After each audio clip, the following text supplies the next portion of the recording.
All right, we're about to get into one of the most twisted and disturbing stories of our time. It's a saga that pulls together immense wealth, unchecked power, and secrets that go all the way to the top of global society. Today, we're breaking down the Epstein Files. At the very heart of this, you've really got three main pieces to the puzzle.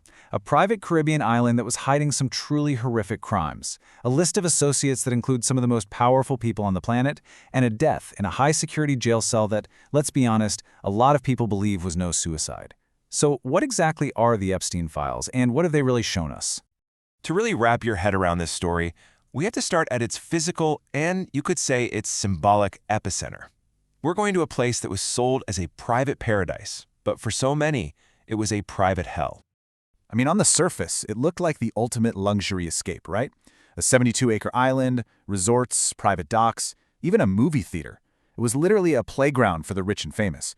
But underneath that shiny, glittering facade, it was the dark heart of a criminal enterprise. And get this, the details that came out during the 2019 FBI raid just make the whole thing even weirder. Agents found this bizarre temple-like building, they confirmed there were underground passages, and they saw security cameras covering every single corner. So you have to ask, were they for security or were they for blackmail? And then the discovery of hormonal medicines, that just raised even more disturbing questions about what was really going on there. All of this, the whole operation, was orchestrated by one man. So you have to ask yourself, who exactly was Jeffrey Epstein? And how on earth did he get the power to operate like this, with total impunity, for so long? Well, Jeffrey Epstein's rise was, it was nothing short of meteoric.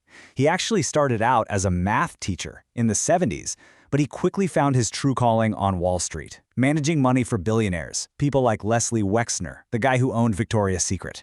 The commissions, the connections, they allowed him to build this staggering empire of properties all around the world. And all that money? Well, it bought him his method. One of his main tools for connecting with the elite was his private jet, which the media grimly nicknamed the Lolita Express. This plane became a shuttle service, flying powerful people directly into his dark world. But here's the thing, Epstein didn't operate alone. His real power wasn't just his money.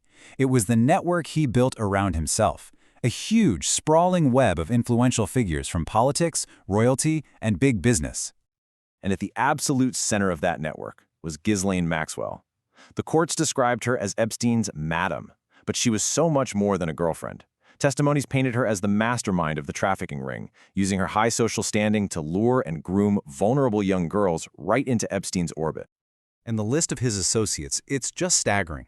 According to flight logs and testimonies, you have former President Bill Clinton, who flew on Epstein's jet 26 times. Donald Trump was a friend back in the 90s, though they apparently had a falling out.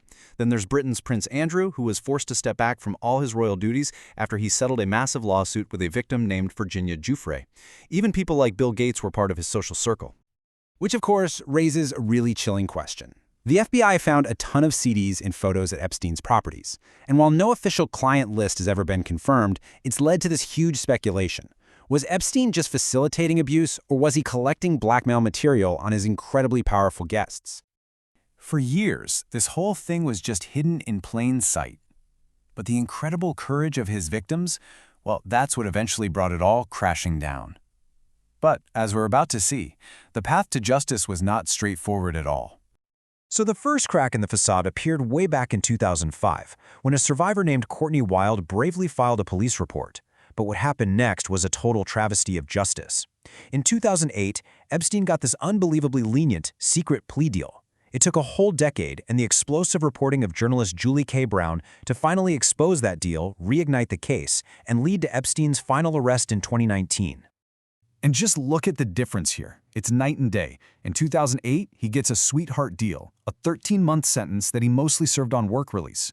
But in 2019, the whole world was watching. He was slammed with federal charges, bail was denied, and he was facing life in prison.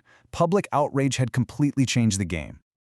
But just when it looked like some of the world's most powerful people were about to have their secrets dragged into the light, the story took its most shocking and frankly unbelievable turn yet. On August 10, 2019, Jeffrey Epstein was found dead in his jail cell. The official cause of death was suicide, but the circumstances immediately created this intense debate and a question that still hangs over everything to this day. Was he silenced? The facts around his death are just deeply suspicious. Both cameras outside his cell malfunctioned. The 2 guards who were supposed to be watching him fell asleep. He had just been taken off suicide watch. And most crucially, his death came right before he was expected to start cooperating with prosecutors and, potentially name names. Now, even though Epstein escaped a final judgment, the story was far from over. All eyes immediately turned to his #1 accomplice, Ghislaine Maxwell. She was arrested in 2020 and in 2022 was sentenced to 20 years in prison. At the same time, a fund was set up using Epstein's fortune to try and provide some measure of justice for his victims. And we're not talking about a symbolic gesture here. That victims fund has paid out over $121 million to more than 150 survivors. A very real consequence, coming from an estate that was built on their suffering. And this is the key thing to understand. The story is still going. The Epstein Files aren't some single book or document. It's a massive ongoing release of court records. We're talking flight logs, depositions, lists of associates that continue to send shockwaves through the world's elite. But here is the truly mind-boggling part. While a few thousand pages have been made public and created endless headlines, that is just a tiny, tiny fraction of the total. Sources suggest that over 1 million pages of documents related to this case are still sealed. Which, of course, brings us to our final, lingering question. Jeffrey Epstein is gone, but his shadow is still massive. This story started with one girl's quiet voice and has exploded into a global scandal. And with so much information still hidden from us, the biggest question of all is, what, and more importantly, who is next?